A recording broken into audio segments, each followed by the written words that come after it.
So hello friends, I'm Mr. Markanto. Do you still remember this bird? Can you see it? Just get him up.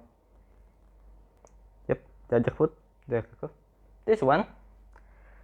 Yeah, I mean there's a video and I will link it in that card and in the description. And yeah, as you can see, he has grown bigger. His patterns, like feather patterns, are a lot less random, and instead it's just this. You can see that it's definitely different than when he was younger. When he was younger, it was like basically a mess. And yeah, now you might also see something here. Most of his tail is missing. Now, why is that? Alright, can you go down?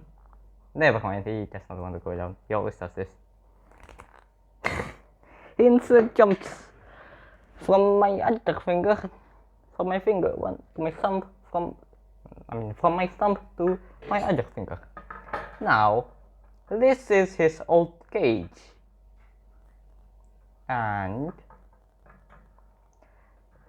in the case that, if this is for reference, the bird here is for reference, it seems pretty small. Imagine living in a house where you're this size and the house is this big. Sounds like an apartment, not a house. And I mean, yeah.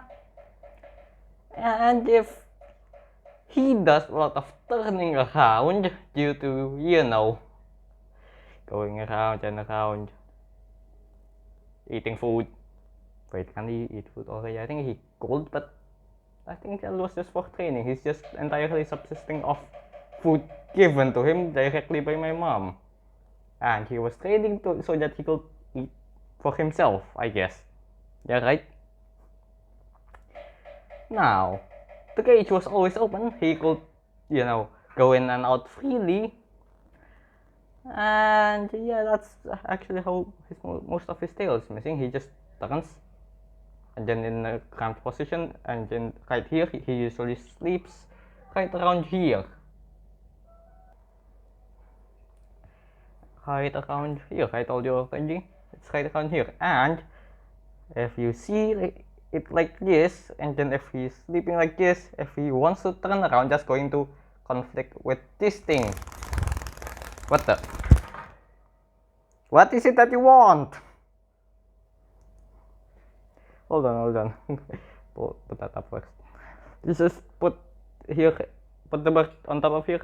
Let's see if he wants to go down, because he usually does that. Like, if he's on top of here, he's not going to fly anywhere. Usually. Come on. You chill. He only understands Indonesian for some reason, not yet English. But considering that we talk Indonesian, he might have kind of learned the language.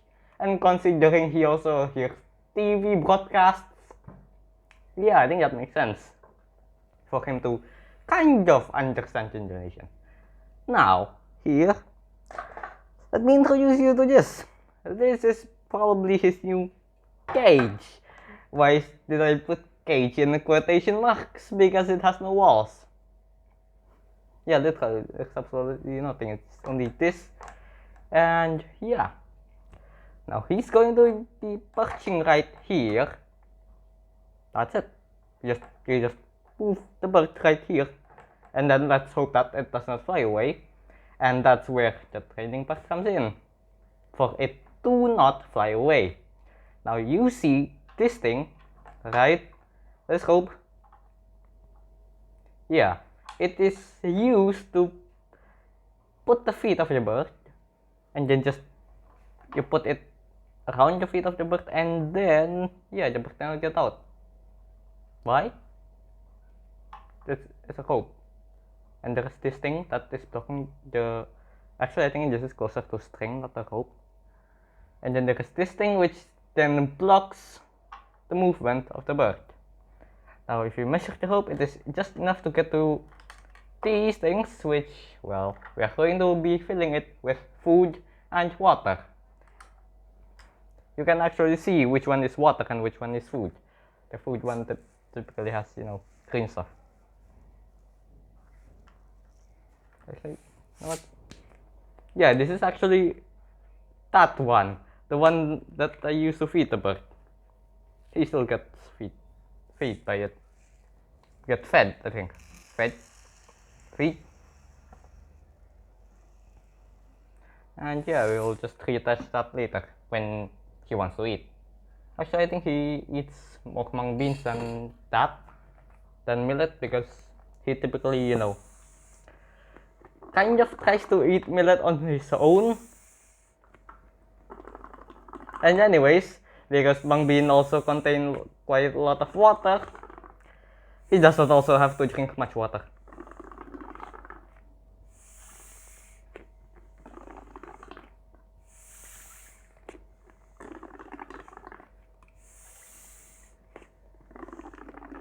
Okay, yep, that's done. And now at the bottom here, there's the tabak, which is used to collect the bird's excrement, which, yes, he will be doing it, because every bird does it. He literally just did it on my table a few minutes ago before I started recording this. Well, right, yep.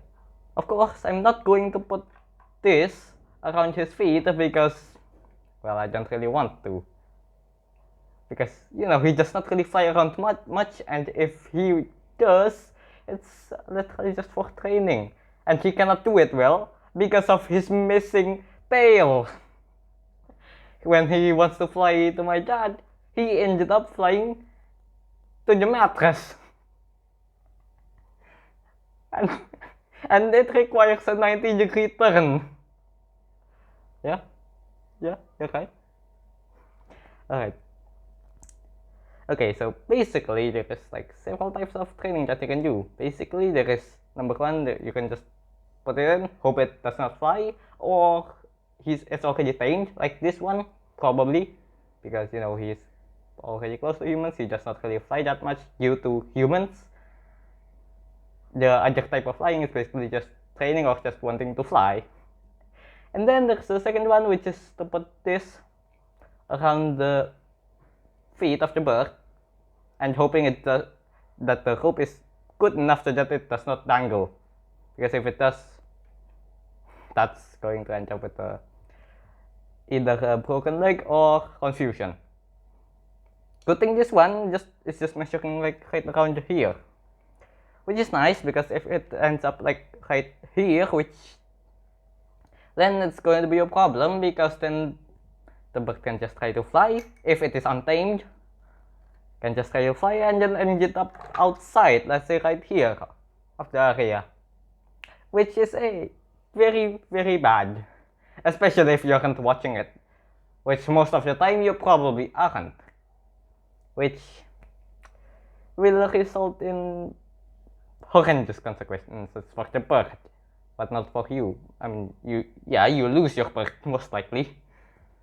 And then there is the third one. You put this thing into a regular cage. And then, since the bird will be getting used to it, after that, you just take it out after maybe a few weeks or months. Take it out of your regular cage, put it in here, put this again, and the bird, since the bird is already used to it, it's not going to cause much discomfort for the bird. And then if you like that, and then the bird wait several months, the bird will probably be used to it, that it cannot move out from this area, and then you can just take it off. You can just take it off and then hope that, yes, the bird realizes that probably staying in here is a good idea.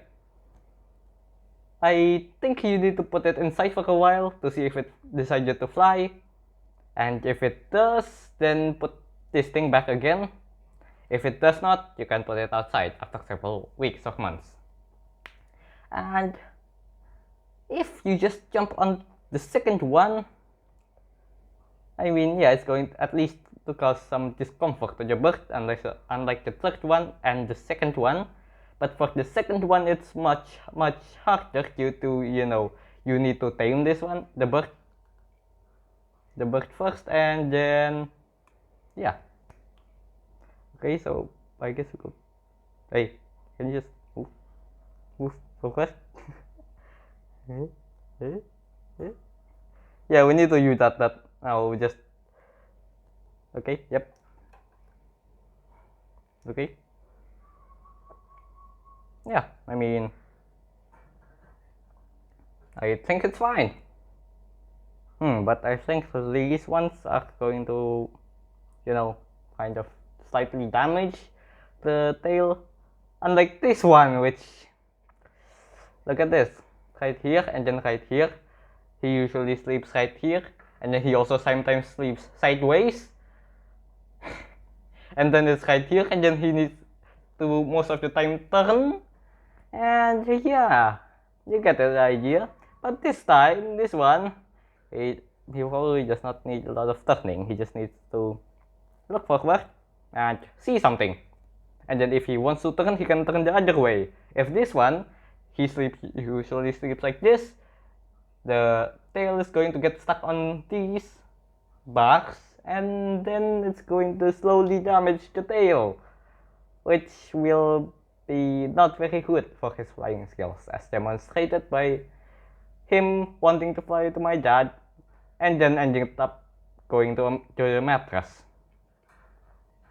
And yeah.